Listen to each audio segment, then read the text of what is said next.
نیند کرنا انسان کے لیے کتنا ضروری ہے؟ انسان کی آدھی زندگی کا چور کون ہے؟ نیند کے بارے میں ہماری بڑی غلط فہمی کیا ہے؟ نیند کی کوالٹی کو اچھا اور بھرپور کیسے بنائیں؟ نیند کا صحت اور خاص کر معدے پر کیا اثر پڑتا ہے؟ بھرپور نیند کے 5 اصول کیا ہیں؟ نیند میں ہمارا آئیڈیل کون ہونا چاہیے؟ یہ سب کچھ اس ویڈیو میں ہے۔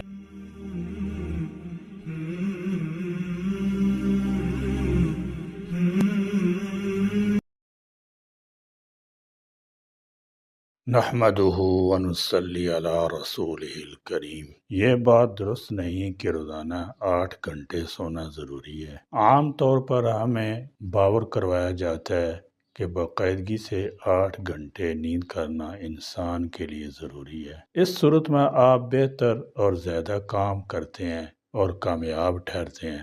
لیکن جب ہم کامیاب اور مشہور شخصیات کی زندگی کا معمول دیکھتے ہیں تو وہ اس اصول کے برخلاف کام کرتے نظر آتے ہیں۔ ہاں، یہ ضروری ہے کہ مناسب نیند لی جائے۔ اللہ تبارک و تعالی نے اسے سکون کا ذریعہ بنایا ہے۔ جب انسان تھک ہار جاتا ہے تو چند گھنٹوں کے لیے نیند کر لے تو تازہ دم ہو جاتا ہے اور نئے سرے سے کام کرنے کے لیے مستعد اور چوکس ہو جاتا ہے۔ جب انسان بہت زیادہ سونے کا عادی بن جائے تو سستی اور کاہلی اسے چمٹ کر رہ جاتی ہے۔ پھر اپنی زندگی میں بہت سارے ایسے کام نہیں کر سکتا جنہیں وہ کرنے کا ارادہ رکھتا ہے۔ ناول نگار ہاشم ندیم نے بجا فرمایا کہ نیند سب سے بڑی چور ہے جو انسان کی آدھی زندگی کھا جاتی ہے۔ ایک غلط فہمی یہی ہے کہ ہمیں 8 گھنٹے مکمل آرام کرنا چاہیے ورنہ صحت خراب ہو جائے گی۔ ایسا بالکل نہیں، یہ ایک غلط فہمی ہے۔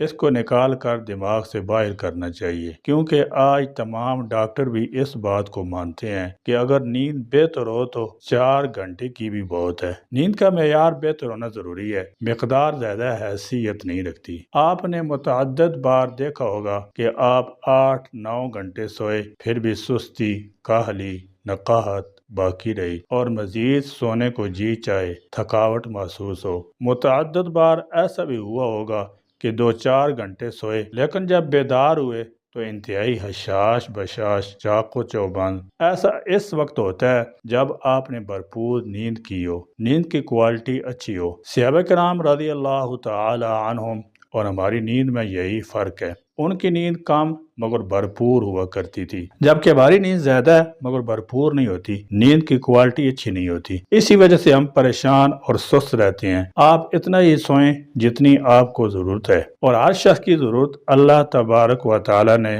مختلف رکھی ہے۔ کسی کی نیند 2 گھنٹوں میں پوری ہو جاتی ہے تو کسی کی 5 گھنٹوں میں۔ اگر آپ کی ضرورت 6 گھنٹوں میں پوری ہو جاتی ہے تو پھر آپ 8 گھنٹے کیوں سوتے ہیں اور 8 گھنٹے سو کر روزانہ 1 گھنٹہ ضائع کیوں کرتے ہیں؟ اگر روزانہ 1 گھنٹہ بچائیں تو 1 ماہ میں 30 گھنٹے بچا سکتے ہیں، 1 سال میں 360 گھنٹے بچ جائیں گے۔ روزانہ 1 گھنٹہ بچا کر آپ اس میں کئی کام سر انجام دے سکتے ہیں، 20 امور نپٹا سکتے ہیں، 1 گھنٹہ میں ورزش کر سکتے ہیں، کوئی بک لکھ سکتے ہیں، کچھ پڑھ سکتے ہیں، کوئی فن سیکھ سکتے ہیں۔ اگر اس وقت کو صحیح استعمال کیا جائے تو چھوٹے بڑے سینکڑوں کام ادا کیے جا سکتے ہیں۔ ایک تحقیق کے مطابق اگر انسان 65 سال زندگی گزارے تو 27 سال سو کر ہی گزار دیتا ہے۔ اب زندگی بڑھانے کا ایک نسخہ یہ بھی ہے کہ اپنی نیند کم کر لی جائے۔ اسی طرح تحقیق ہے کہ 65 سال میں 7 سال انتظاروں میں بندہ گزار دیتا ہے۔ اس انتظار کے وقت کو بھی استعمال میں لایا جا سکتا ہے۔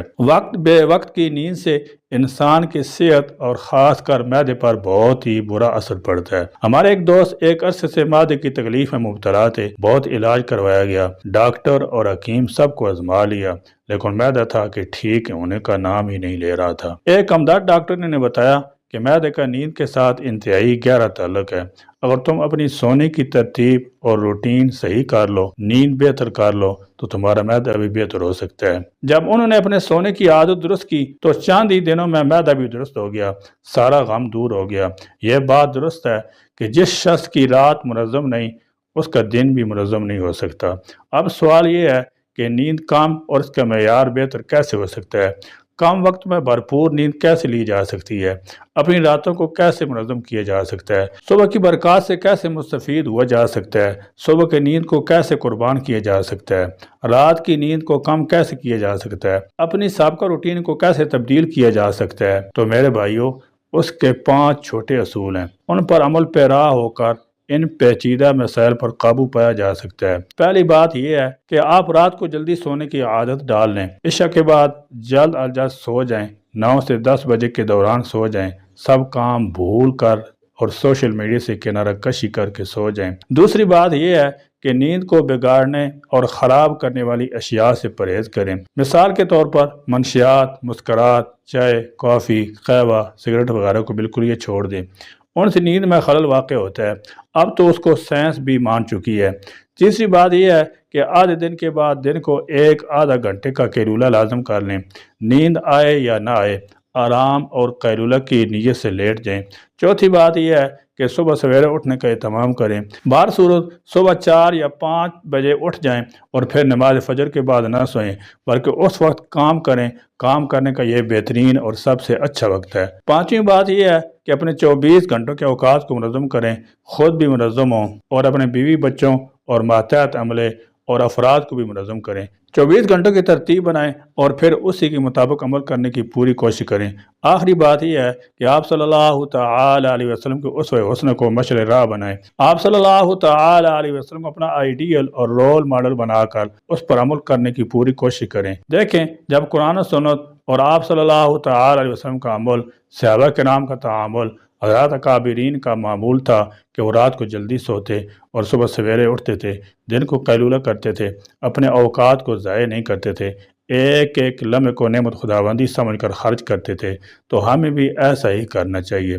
بے شک نیند کو اللہ تبارک و تعالی نے ایسی چیز بنایا ہے کہ وہ انسان کے تمام غموں، پریشانیوں، دکھوں وغیرہ کو قطع کر کے اس کے دل و دماغ کو ایسی راحت دیتی ہے کہ دنیا کی کوئی راحت اس کا بدل نہیں ہو سکتی۔ یہ اسی صورت حاصل ہو سکتی ہے جب ہم رب کائنات کے فطری اصولوں کی خلاف ورزی نہ کریں، ہر کام شریعت کے قوانین کو مد نظر رکھیں، آقا دو جہاں صلی اللہ تعالی علیہ وسلم کی تعلیمات پر عمل پیرا ہوں۔ اگر ایسا ہو جائے تو پھر اپنے کاموں، خواہشوں، آرزوؤں، منصوبوں اور مشنوں کو پایہ تکمیل تک پہنچانے میں کوئی رکاوٹ نہ رہے گی۔ آپ جائزہ لے لیجئے، تمام بڑے بڑے کارنامے سر انجام دینے والوں، سائنسدانوں، صحافیوں، فاتحین، تاجروں، سماجی رہنماؤں اور کچھ کار گزرنے والوں کی نیند ان کے کنٹرول میں ہوا کرتی تھی اور ہے، اور وہ کم سوتے تھے اور اپنی صحت کا خیال رکھتے تھے، وہ ورزش کرتے تھے، وہ اپنے اپنے طریقے سے منظم تھے، وہ وقت ضائع نہیں کرتے تھے، وہ وزنری تھے، وہ باہمت تھے، وہ عزم و یقین رکھنے والے تھے، وہ ضرورتوں کو ضرورت کی حد تک کی رکھنے کے قائل تھے اور اہم کاموں میں ہی لگے اور جٹے رہتے تھے۔ وہ اچھے تھے اور دوسروں کے لیے اچھا ہی سوچتے تھے۔ اگر آپ چاہتے ہیں کہ آپ بھی کامیاب ہوں تو ان باتوں، فارمولوں اور اصولوں پر آج بلکہ ابھی اور اسی لمحے سے عمل کیجئے، ہمت کیجئے۔ ہمت مرداں، مدد خدا، وما علینا الا البلاغ۔